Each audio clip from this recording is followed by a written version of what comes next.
경기도지사가 뭐가 부족해서 쌍방울하고 연결합니까?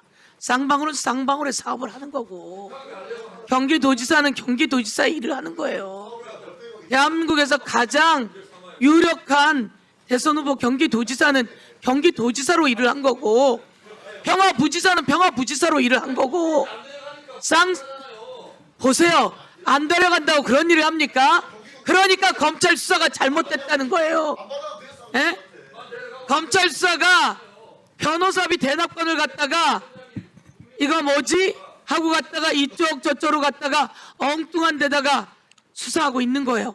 하다가 안 되니까 연어도 사댔다가 담배도 사댔다가 소주도 사댔다가 온갖 걸 했는데 아니 경기도지사가 뭐가 부족해서 쌍방울하고 그런 연결을 합니까?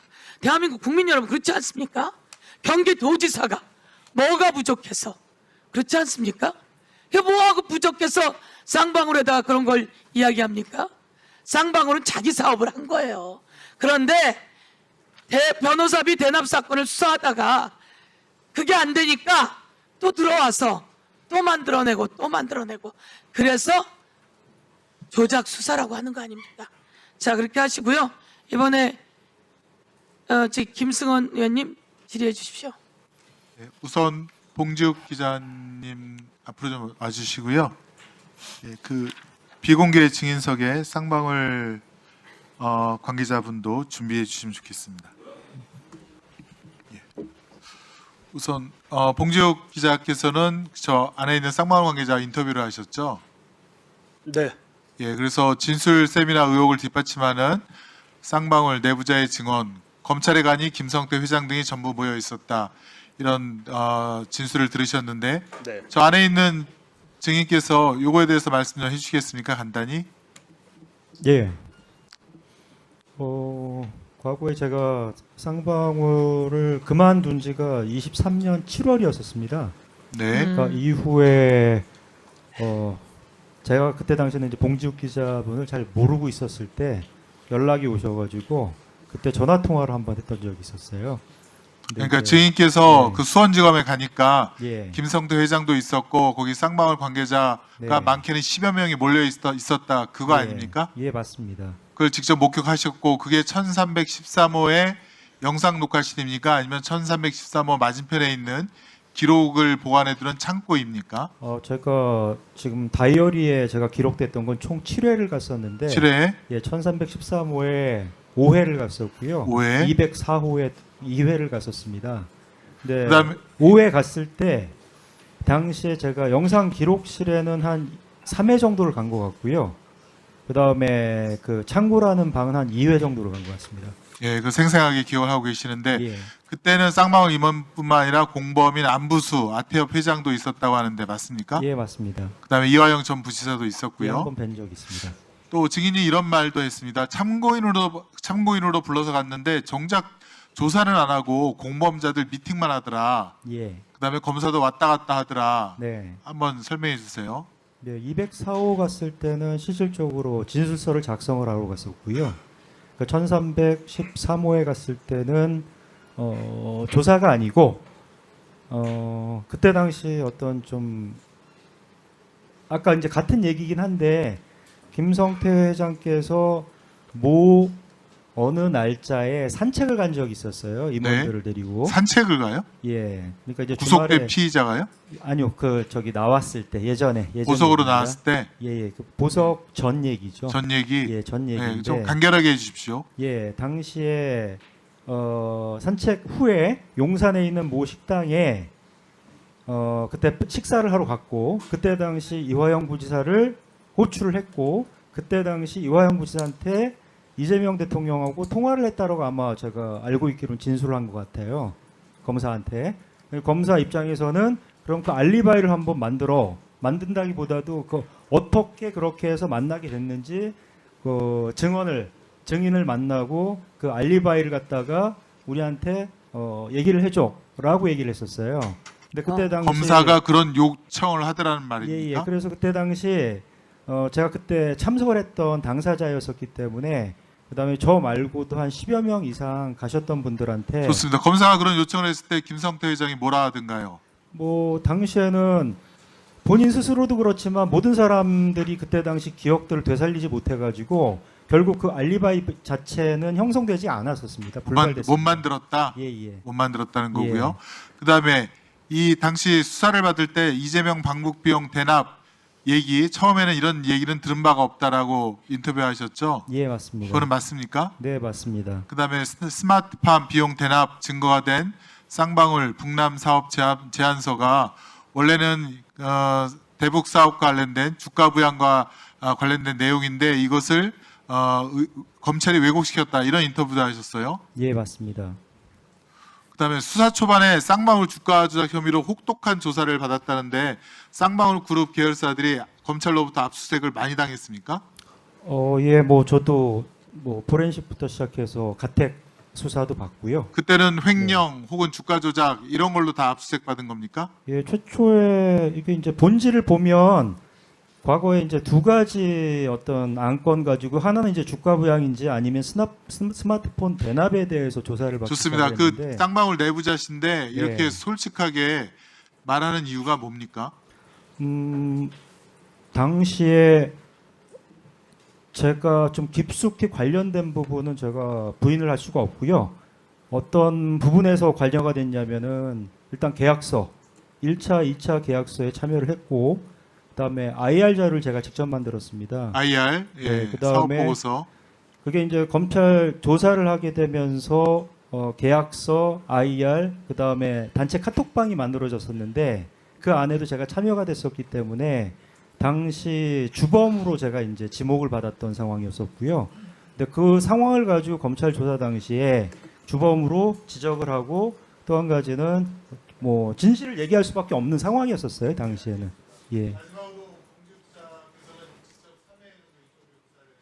네.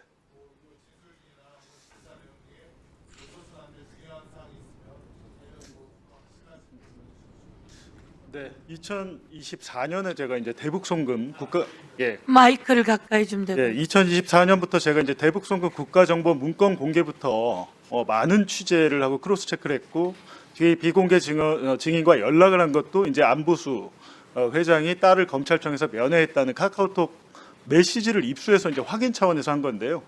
지금 유죄 판결 이화영 부지사 유죄 판결이 난 것은 국정원 문건 그리고 그 김태균이라는 사람이 무슨 뭐 김성태 회장과 회의한 회의록 뭐 이 정도 이게 증거거든요. 근데 이번에 제가 이번 국정조사를 보니까 국정원과 금감원에서 이 정도 조사해서 이 정도 조작 전모가 밝혀졌으면 이 사건은 조작이 아닙니다. 제가 볼 때는 이 사건은 완전한 창작으로 이루어졌다고 보이고요. 2년 전에 제가 과방위에서 참고인으로 나가서 저 또한 윤석열 검찰에서 대선 개입 특별 뭐 여론 조작해서 특별수사팀의 수사를 받았는데 그 당시에 국민의힘 의원들이 저한테 왜 그 왜곡 보도했냐, 조작 보도했냐라고 말씀을 많이. 당시는 검찰이 기소를 하지도 않았을 때였어요. 수사를 받고 있는데 국회에서 참고인으로 나온 저에게 너는 왜 그런 조작 보도를 했니라고 말씀을 하셨고 결국엔 네가 윤석열을 떨어뜨리기 위해서라고 한 게 아니야라고 얘기했는데 지금 결과적으로 제가 감옥 안 갔습니다. 지금 감옥 간 건 윤석열이 가 있잖아요.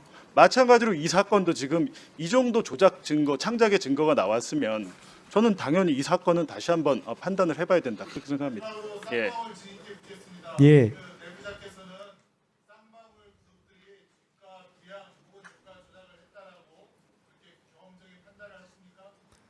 경험에 의해서보다도 조사를 받다 보니까 아까 말씀드렸던 제가 열거했던 가담의 행위들 있지 않습니까? 이거를 제가 좀 심하게 조사를 받았어요. 그러면서 그게 확정적으로 수원지검 조사 보고서가 나옵니다. 제가 지금 말씀드리는 거는 제 뭐 추상적인 생각이나 추정을 말씀드리는 게 아니고 제가 진술을 했거나 증거 자료로 확보된 내용만 가지고 말씀을 드리는 부분들이고요. 이때 당시 뭐 계약서 1, 2차 쓸 때도 뭐 1억 달러의 사업 이행금이 적시가 됐고 IR 자료에도 예를 들어서 200만 불을 1월 달에 지급을 하고 그다음에 2월 달에 300만 불 지급하고 500만 불 총 합계 이 내용이 계약금으로 사실 명시가 됐고 근데 제가 그 계약금을 쓸 때 당시도 모르고 쓸 리는 없잖아요. 그다음에 검찰 보고서가 나왔습니다. 그때 당시. 근데 그 검찰 보고서 22년 10월 3일자로 나왔는데 내용 제목이 시세 차익을 위한 주가 부양 뭐 이렇게 해서 결론을 낸 검찰 보고서인데 그 내용 중에 이제 가장 어떻게 보면 그 증거의 핵심이 카톡방의 대화 내용이었는데 그 내용에도 이제 주가 부양이라는 내용이 들어가 있다 보니까 아예 이제 검찰에서는 적시를 하고 이 부분은 그때 당시 뭐 대북 비용 대납 뭐 이런 부분의 단어조차 없었을 때였으니까 주가 부양이다라고 해서 결론을 내렸던 겁니다. 네, 수고하셨습니다. 아까 그 국정원 직원분께서 말씀하신 게 소리가 좀 많이 복잡해서 잘 안 들렸는데 한 번 더 말씀하시겠습니까? 우리 국정원. 예예예. 네. 리오남 부분에 대해서 잠시 말씀을 드리겠습니다. 보자면 제가 1심에도 이제 그 법정 증인으로 갔었고 2심에도 갔었는데 1심에서는 리오남의 필리핀 그 방문이 그 쟁점이 아니었습니다. 2심에서 이제 쟁점이 됐는데 그때 이제 법정 증인으로 가서 그 경험칙상 올 수가 없는 구조다. 그리고 이호남은 올 이유가 없다. 만약에 돈을 받겠다 그러면 당연히 중국으로 부르지. 라고 말씀을 드렸고 이거는 저의 그 양심적인 그 증언이다라고 말씀을 드렸습니다. 그리고 이제 그 살펴봤더니 그 당시 리오남의 필리핀 방문에 대해서는 증거가 딱 두 개입니다. 뭐냐면 하나는 김성태 씨의 진술이고 또 하나는 박영철 씨의 진술입니다. 근데 이 두 사람은 그 진술을 유리하게 할 수 있는 동기가 충분하거든요. 그럼에도 불구하고 그 두 사람의 진술이 그 증거로 채택이 되고 판결문에 나와 있는 그 상황을 봤을 때 저는 그 국정원 직원이 아니라 그 시민의 한 사람으로서 이게 과연 올바른 것인가라는 그런 회의를 가졌다라는 그 말씀을 드렸습니다. 그리고 추가적으로 우리 이종석 원장의 그 기관 보고 증언에 대해서 뭔가 그 다른 쪽으로 해석하시는 그런 측면이 있는 것 같은데 국가기관의 그 기관장이 자의적으로 그렇게 보고를 할 수는 없습니다. 객관적인 증거와 상황과 그리고 여러 정황을 종합해서 말씀을 드리는 거기 때문에 저희 원장의 법정이란다. 그 기관 보고 때의 말씀은 객관적인 사실이라는 것으로 받아들여 주십사라고 요청을 드렸습니다. 이상입니다. 예, 증인 수고하셨고요.